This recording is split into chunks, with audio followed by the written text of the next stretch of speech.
Jumpa kembali. Kali ini kita akan bicara tentang paham perkawinan menurut Paus Pius XII. Nah, paham beliau itu terumus dalam pidatonya di hadapan bidan Italia pada tanggal 29 November 1991. Nanti ada beberapa nilai-nilai moral perkawinan yang perlu kita semua pelajari.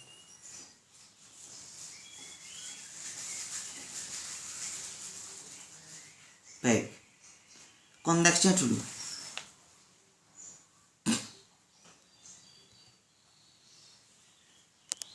Nah,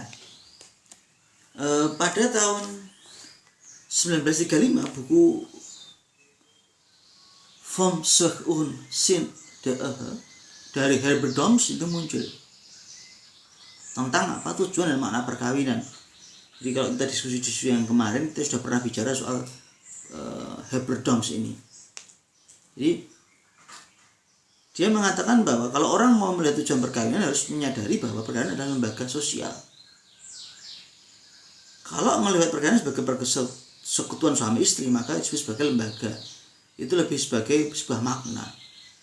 Nah, makna perkawinan adalah apa? Cinta dan persatuan suami istri yang menyempurnakan. Nah, baru kemudian keluasannya pada apa? Kelahiran anak dan pendidikan anak. Artinya apa yang berbeda? Ini soal mana yang pertama, tujuan perkawinan. Ini yang dipikirkan oleh Herbert Doms soal tujuan perkawinan. Apakah yang pertama atau keturunan atau kesatuan suami istri? Tentu pandangan ini menimbulkan polemik hebat di Perancis dan Jerman. Lalu kongregasi urusan iman akhirnya juga menolak dengan beberapa dekret. Nah, ini situasi yang pertama dari pandangan Herbert Doms. Pada pandangan situasi yang kedua, ditemukan di Jepang konsep metode pantang berkala,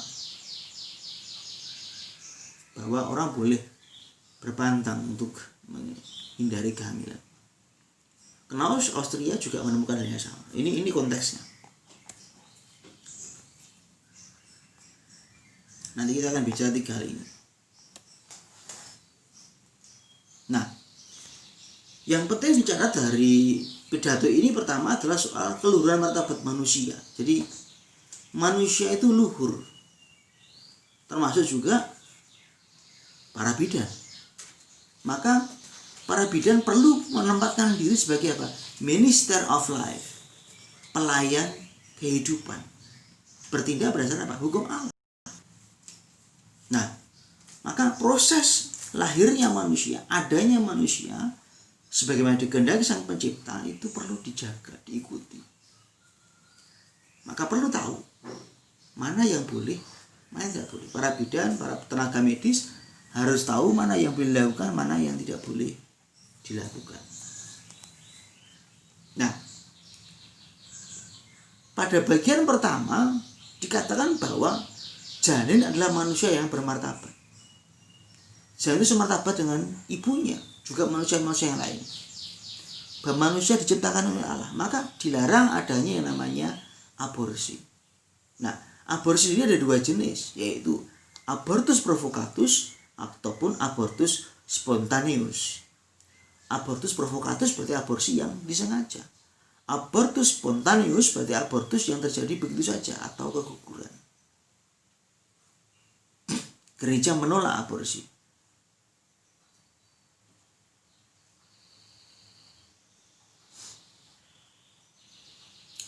Aborsi indikasi medis tadi kala diduga bayinya sakit misalkan, atau karena ibunya aborsi indikasi alasan medis misalkan karena kalau kehamilan diteruskan maka ibunya akan mati misalkan. Aborsi eugenis karena dia mau memilih anak yang unggul, jadi kalau anaknya cacat atau diaborsi misalkan. Aborsi karena alasan sosial, malu karena anaknya sudah banyak kok hamil lagi, malu maka diaborsi. Aborsi alasan ekonomis, anaknya sudah banyak pendapatan kurang, bingung bagaimana aborsi.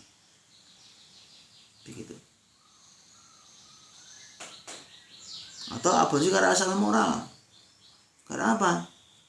Nah, ini anak hasil perselingkuhan misalnya. Dan ini jenis-jenis aborsi. Tapi aborsi pada dasarnya ditentang oleh gereja karena pada dasarnya janin adalah semartabat dengan ibunya, sama. Itu sebagai manusia. Nah, para bidan harus merasul. Para petugas medis harus merasul dengan apa? Membela bayi-bayi itu, menjaga dan jangan sampai mereka membunuh. Maka mereka juga perlu membina suami istri, mendampingi keluarga-keluarga supaya bisa mensyukuri, menerima anggota baru yang akan sedang dan sudah dilahirkan. Ini tugas mulia dari para bidan, para tenaga medis. Ini. Saya akan mengambil pokok-pokok yang penting saja.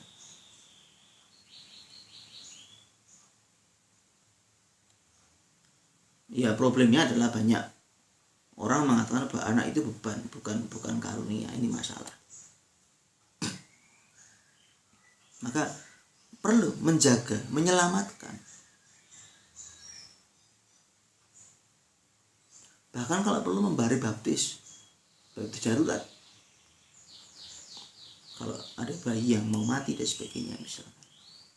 Nah, kita mau bicara soal moral perkawinan.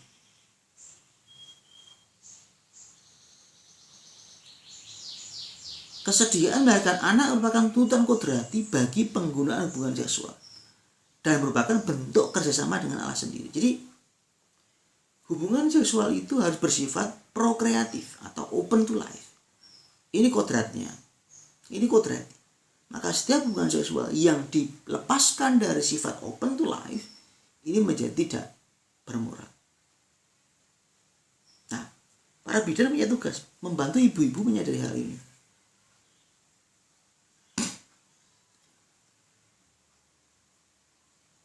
Sampai kalau terjadi bahwa orang tua tidak menghendaki bayinya, maka bidan harus menolak untuk memberikan aborsi sebagainya.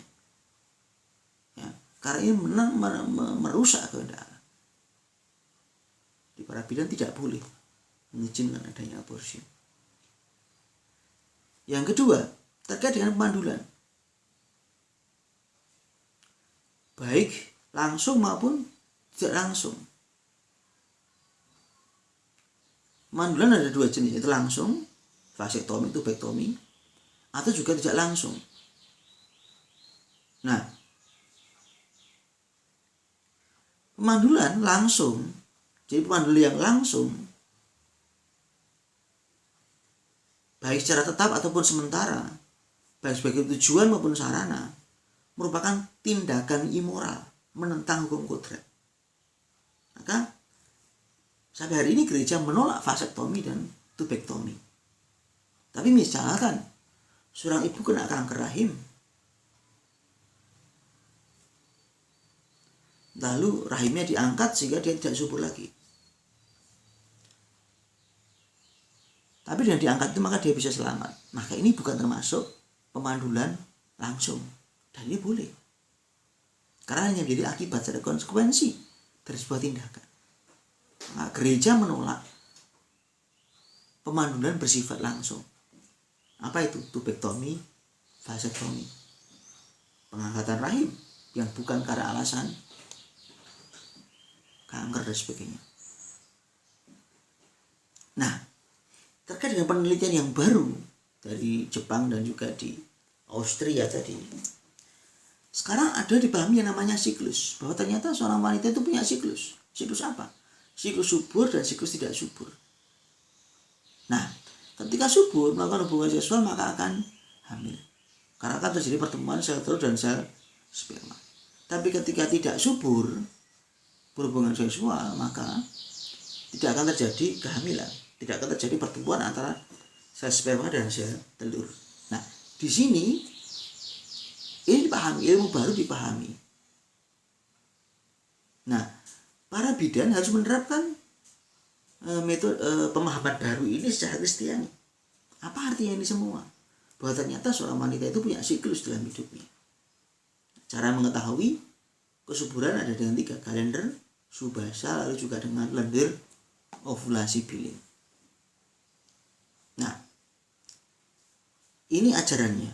Jadi karena seorang perempuan itu memiliki siklus subur dan tidak subur, maka berhubungan seksual pada masa tidak subur dan itu berarti tidak ada prokreasi, itu sesuatu yang legitim, boleh. Karena apa? Kondisi subur dan tidak subur ini diciptakan oleh Allah, dikehendaki oleh Allah secara kodrati. Nah, hanya terkait dengan hal ini perlu dicatat. Ini, bila keputusan untuk hanya berhubungan seks pada saat tidak subur sudah diambil sebelum kontrak nikah, sehingga permintaan partner pada saat subur ditolak, hal itu akan dapat membuat kontrak perkawinan menjadi tidak sah, sebab mengingkari hak dari partner tersebut. Ini. Jadi harus dipahami bahwa boleh menggunakan, tetapi kalau itu sejak semula dikehendaki begitu, sejak awal begitu, maka ini bisa menjadi halangan dari sebuah pernikahan.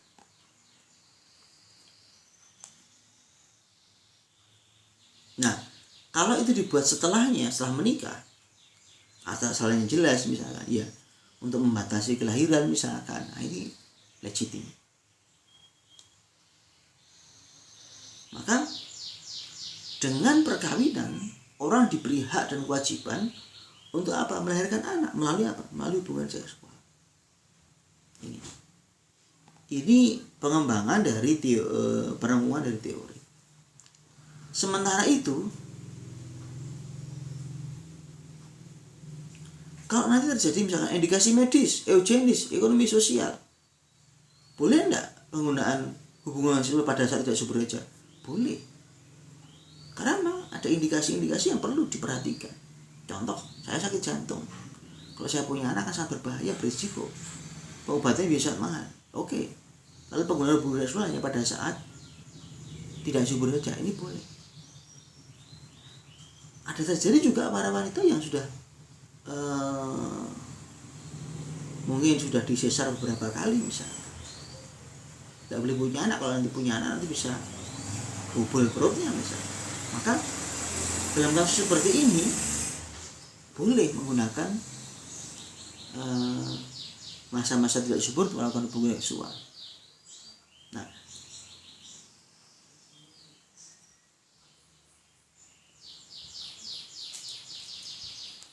maka dalam kondisi-kondisi terjadi seperti itu dilarang apa? Penggunaan alat kontrasepsi dan pengguguran.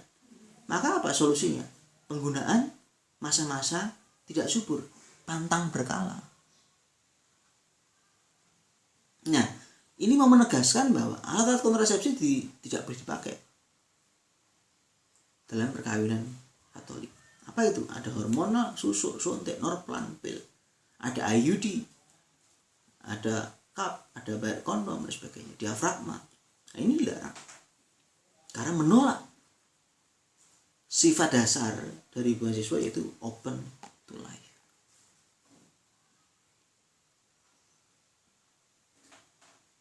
Nih, kalau mengira bahwa tidak bisa pantang berkala, maka dia merendahkan martabat manusia yang mampu mengatur dirinya. Ini. Nah, gereja sampai hari mendorong pantang berkala. Herbert Doms mengatakan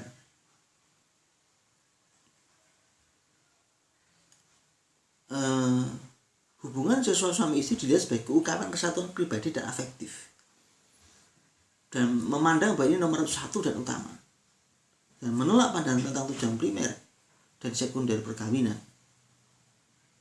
Ada bahaya yang sedang terjadi. Nah, ini dipandang menurut akal budi manusia. Maka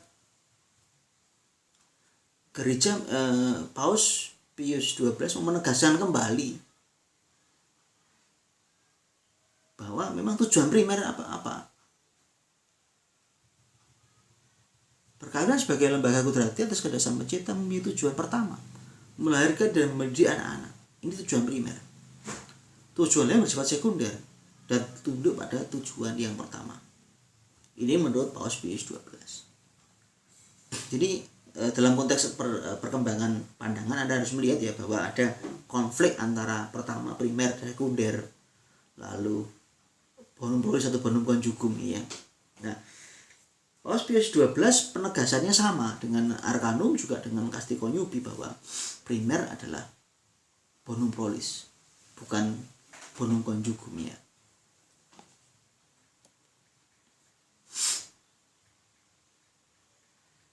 Nah, maka hubungan seksual itu bersifat open to life, terbuka terhadap yang namanya keturunan, dan diarahkan kepada kasih, ungkapan kasih suami itu di mana mereka bekerja sama dengan Allah untuk ambil bagian dalam melanjutkan kehidupan. Banyak dekret buat oleh Paus juga jalan imam dan menolak yang namanya konsep-konsep yang menolak pengingkaran terhadap tujuan perkawinan yaitu keturunan. Nah, cara punya anak yang sah satu-satunya adalah apa? Hubungan seksual. Maka seluruh pembuahan tanpa hubungan seksual itu menjadi tidak sah. Dan ini disebut sebagai inseminasi buatan. Ada inseminasi homolog antara in vivo, in uterus. Jadi dari suami istri yang ada inseminasi heterolog, entah sperma dari orang lain atau sel dari orang lain. Ada fekundasi homolog in vitro, ada fekundasi heterolog in vitro. Ya, jadi pembuahan, ada surrogate mother, ada transfer embrio, ada ectogenesis, ada cloning dan sebagainya. Ini semua metode-metode yang tidak alamiah, tidak melalui hubungan seksual dan aseksual, dan ini ditentang oleh gereja. Hanya satu-satunya yang sah adalah melalui hubungan seksual. Karena apa? Ini bukan sekedar soal pertemuan sel telur dan sel sperma, tapi kerjasama antara dua pribadi. Maka ini penting, nanti masuk dalam hukum gereja. Ketidakmampuan untuk berhubungan seksual menjadi halangan yang namanya dalam pernikahan. Nah, apa itu namanya impotensi? Apa yang dibayangkan oleh gereja dengan kata impotensi? Jadi impotensi yang dimaksud adalah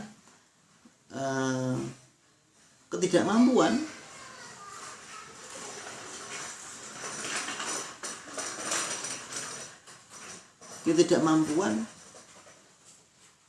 kemauan pria untuk tegak dan masuk dan memunculkan semen ke dalam vagina dan memunculkan semen. Ini termasuk impotensi. Nah, kalau secara medis itu soal dia mampu berdiri lalu melakukan hubungan seksual selama beberapa waktu yang agak lama misalkan. Nah, itu medis. Tapi kalau gereja pandangannya adalah ya tidak mampu masuk lalu juga tidak mampu untuk memancarkan semen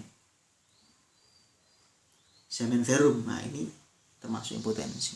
Maka ini perlu dicek, perlu diteliti juga. Ketidakmampuan berhubungan seksual menjadi halangan nikah. Tapi juga kita harus sadar bahwa tadi dikatakan bahwa ada orang yang selibat sebagainya, dan itu penting juga. Maka mendewakan tugas mengurus anak juga salah juga. Jadi berkeluarga, punya anak itu sangat penting. Lalu selibat demi kerajaan Allah itu juga sesuatu yang penting. Nah, ini baru juga. Kalau ternyata dalam hubungan seksual terjadi kebahagiaan dan kenikmatan, maka ini perlu disyukuri. Baik dan perlu disyukuri. Tidak perlu merasa bersalah. Meskipun tadi dikatakan bahwa tujuan primernya adalah punya anak, tapi juga ada sampingannya. Nah, itu juga boleh. Jadi yang penting bukan soal punyanya, tapi soal open, keterbukaan. Jadi melalui hubungan orang terbuka untuk bekerja sama dengan Allah untuk punya yang namanya keturunan. Kalau itu ternyata tidak subur, it's okay, tidak apa-apa, itu tetap bermuara. Nah, hubungan seks yang benar secara moral adalah dilakukan oleh suami istri yang sah, bersifat terarah pada tujuan perkawinan primer dan sekunder, kesatuan. Jadi bukan sekedar pemaksaan kehendak, tapi betul-betul open to life dan juga tadi membangun persatuan suami istri. Maka di sini hubungan seksual bukan sekedar demi pemuasan nafsu saja. Jadi bukan mendewakan nafsunya. Akan tapi problemnya tentang hedonisme. Jadi di mana orang sekarang mulai mendewakan nafsu seksual itu. Lalu kebahagiaan dipandang dalam konteks pemuasan nafsu seksual seluas mungkin. Di sini bahwa hubungan seks bukan tujuan, melainkan sarana yang diabdikan bagi tujuan, yaitu kehidupan baru. Jadi seksualitas itu kudus, luhur, diciptakan oleh Allah demi apa? Bagi kehidupan baru. Bahwa kemudian terjadi kebahagiaan, kenikmatan, itu sesuatu yang perlu disyukuri di situ.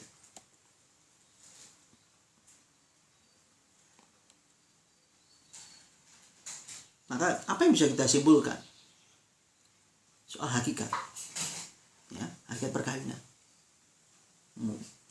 unitif, monogam, tak tercerai. Tujuannya harus bonum prolis, tapi juga ada bonum conjugum. Ada moral seksual, harus bersifat open to life, bukan seksual. Ada moral medis, aborsi tidak boleh menggunakan kontrasepsi. Dan moral perkawinan jelas, hubungan seksual harus bersifat open to life. Nih.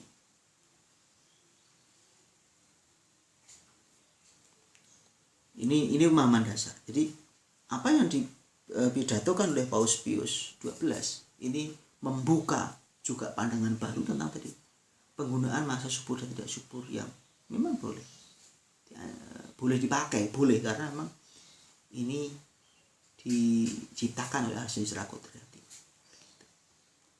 Ini bagaimana diterapkan dalam pandangan moral. Oke, begitu dulu bagian ini. Untuk lebih lanjut nanti diskusi akan membantu kita untuk bisa mendalami topik ini dengan lebih baik lagi dan lebih mendalam. Terima kasih, selamat belajar.